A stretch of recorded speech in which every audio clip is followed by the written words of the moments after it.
कल्पना कीजिए एक ऐसी जगह जहां दिन में पहाड़ सुकून देते हैं, लेकिन रात में वही पहाड़ सांसें गिनने लगते हैं। एक ऐसी घाटी जहां लोग दरवाजे बंद करने से पहले लाइट नहीं, अपना नाम छुपाते हैं, क्योंकि यहां रात सिर्फ अंधेरा नहीं लाती, रात लोगों को लेने आती है, चुपचाप, नाम लेकर और बिना किसी निशान के।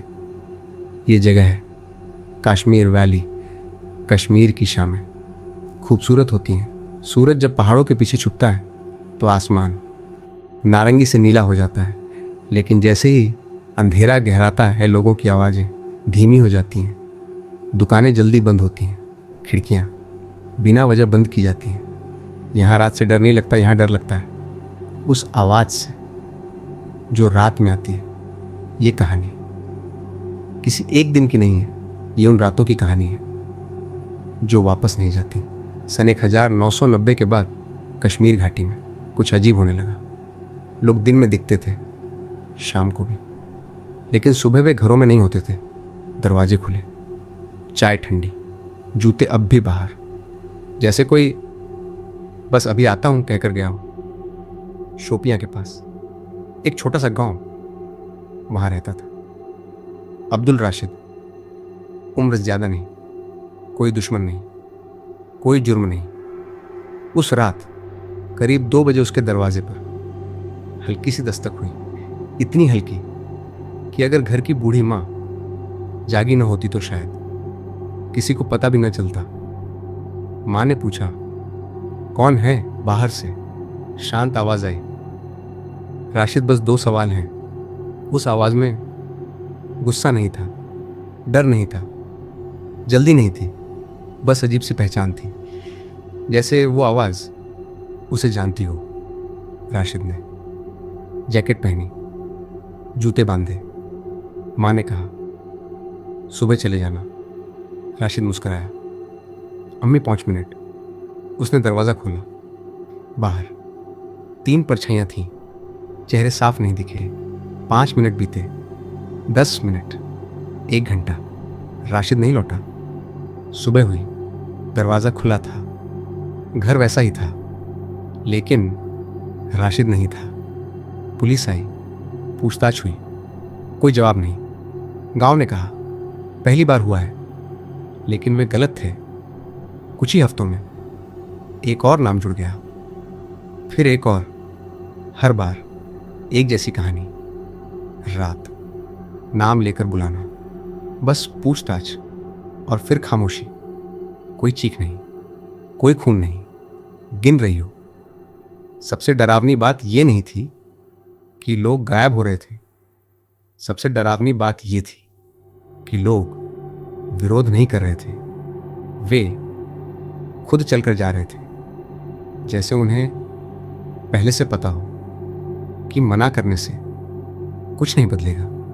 कश्मीर घाटी में आज भी लोग एक बात जानते हैं, अगर रात में कोई आवाज आपका नाम ले तो वो सिर्फ आवाज नहीं होती, वो एक याद दिलाने आती है कि इस घाटी में जब एक जैसी कहानियां बार बार दोहराई जाएं तो वे अफवाह नहीं रहती, वे संकेत बन जाती हैं। सन 2006 में जब गायब होने वालों की संख्या सरकारी आंकड़ों से बाहर जाने लगी, तब पहली बार किसी ने सवाल उठाया, अगर ये सिर्फ पूछताछ है तो लोग लौट क्यों नहीं रहे? यहीं से मेरी एंट्री होती है इस कहानी में। मेरा काम सवाल पूछना नहीं था, मेरा काम था सुनना। मुझे साफ कहा गया, नाम लिखो, तारीख लिखो, भावनाएं मत लिखना। लेकिन कश्मीर में भावनाएं कागज पर नहीं रहती, वे हवा में तैरती हैं, और जब आप उन्हें सुन लेते हैं तो वे आपके साथ चलने लगती हैं। पहला घर जिसमें मैं गया, वहाँ सब कुछ जैसा का तैसा था। बिस्तर की सिलवटें, दीवार पर टंगा कैलेंडर, घड़ी जो अब भी चल रही थी। परिवार ने कुछ भी नहीं बदला था। मैंने पूछा, इतने सालों में आपने घर क्यों नहीं बदला? बुजुर्ग पिता ने धीरे से कहा, अगर वो लौट आया और घर बदला हुआ मिला तो वो किसे ढूंढेगा? मैंने नोटिस किया, हर गायब होने से पहले एक चीज होती थी। समय अचानक बहुत धीमा लगने लगता। लोग बताते घड़ी चल रही होती लेकिन सुइयां आगे नहीं बढ़ती। मोबाइल में बैटरी अचानक खत्म हो जाती, जैसे रात अपने आने से पहले सब कुछ तैयार कर रही हो। कुछ घरों में लोगों ने एक और बात बन के बिल्कुल पास, इतनी पास कि लगता आवाज बाहर से नहीं अंदर से आ रही है। और वो आवाज हमेशा एक ही बात कहती, नाम, सिर्फ नाम। मैंने पूछा, जब लोग ले जाए जाते थे तो चीख क्यों नहीं सुनाई देती? एक औरत मुझे देखने लगी। उसकी आंखों में हैरानी थी, क्योंकि उस पल वो बोली, डर नहीं होता, उस पल लगता है सब कुछ जैसा होना चाहिए वैसा ही हो रहा है। कश्मीर के बच्चे जल्दी बड़े हो जाते हैं। वे खेलते कम हैं, देखते ज़्यादा हैं। कई बच्चों ने मुझसे एक जैसी बात कही। पापा ने कहा था अगर कोई रात में मेरा नाम ले तो जवाब नहीं देना, पर वो खुद जवाब दे गए। बच्चों को ये समझ नहीं आता कि अगर नियम इतना ज़रूरी था तो बड़े उसे तोड़ क्यों गए। एक केस सबसे अलग था। उस रात उस आदमी ने भी आवाज़ सुनी, बिल्कुल साफ, बिल्कुल सही, उसके नाम की, लेकिन उसने दरवाज़ा नहीं खोला। वो पूरी रात दीवार से सटकर बैठा रहा। सुबह वो जिंदा था, पर जब मैंने उससे बात करने की कोशिश की तो उसने मेरी आंखों में देखकर कहा, वे बाहर नहीं थे, वे मेरे अंदर थे। अगर वे बाहर नहीं थे तो फिर कौन था जो दरवाज़ा खटखटा रहा था? और अगर वे अंदर थे तो किसे अंदर आने दिया गया? मैंने अपने नोट्स में एक लाइन लिखी, ये गायब होने की कहानी नहीं है, ये बदल जाने की कहानी है। कुछ लोग कहते हैं उन्हें ले जाया गया, कुछ कहते हैं वे भाग गए, लेकिन किसी के पास इस सवाल का जवाब नहीं। अगर वे चले गए तो उनकी आवाज़ें क्यों रह गईं? क्यों आज भी कभी कभी रात में कोई उसी लहजे में, उसी नाम से पुकारता है? कश्मीर की रातें अब भी आती हैं, पहाड़ अब भी खड़े हैं, घर अब भी बंद होते हैं। बस फर्क इतना है, अब लोग ये नहीं पूछते कि कौन आवाज़ दे रहा है। अब वे सिर्फ ये सोचते हैं, अगर आवाज़ आज रात मेरा नाम ले तो क्या मैं खामोश रह पाऊंगा? दिल्ली लौटकर मैंने वो सब लिखा जो कश्मीर में लिखा नहीं जा सकता था। नाम, तारीखें, जगहें। लेकिन जितना ज़्यादा मैं लिखता गया उतना ही एक बात साफ होती गई, ये गायब होने रैंडम नहीं थे। इनमें एक अजीब सी व्यवस्था थी, जैसे किसी ने पहले से तय कर रखा हो कि किस रात किसे बुलाना है। एक शाम मुझे एक पुरानी फाइल मिली, कोई विभाग नहीं, कोई साइन नहीं, बस टाइप की हुई कुछ शीट्स। उन पर नाम थे, वही नाम जो कश्मीर में गायब हुए थे, लेकिन तारीखें मेल नहीं खा रही थी।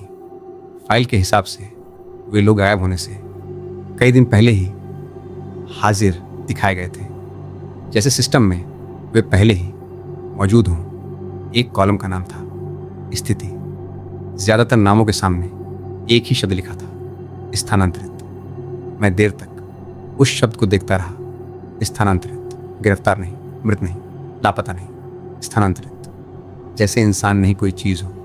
कश्मीर लौटकर मैं एक ऐसे इलाके पहुंचा जहां आम लोग नहीं जाते। देवदार के पेड़, ऊंची बाड़ और रात में अजीब सी गूंजती हुई खामोशी।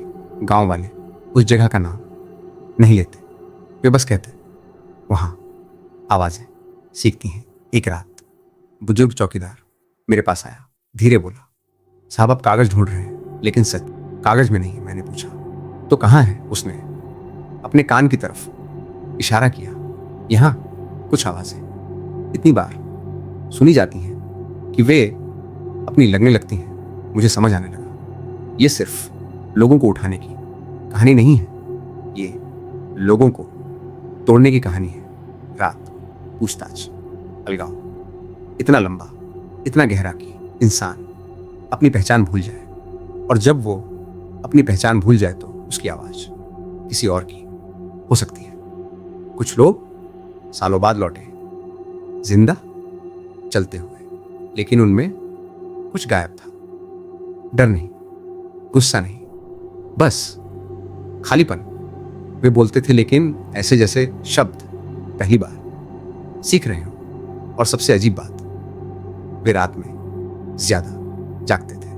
अब मुझे समझ आया, जो लोग रात में नाम लेकर बुलाते हैं वे बाहर से नहीं आते, वे यादों से आते हैं। उन यादों से जो टूटे हुए दिमागों में, और हर आवाज कभी एक इंसान थी।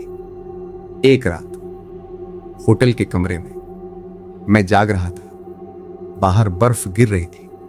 अचानक मेरे कान के पास एक फुसफुसाहट हुई, मेरे नाम की, बिल्कुल सही। मैं हिल नहीं पाया, क्योंकि अब मुझे पता था अगर मैंने जवाब दिया तो मैं अगली कहानी नहीं लिख पाऊंगा। कश्मीर में लोग आज भी दरवाजे बंद करते हैं, लेकिन अब वे दरवाजों से नहीं डरते, वे डरते हैं उनके अंदर से उठे, और वही आवाज, उनका नाम लेफ्टिनेंट। और इसीलिए कश्मीर की घाटी आज भी रात को सोती नहीं। यहां लोग दरवाजा बंद करके सुरक्षित महसूस नहीं करते।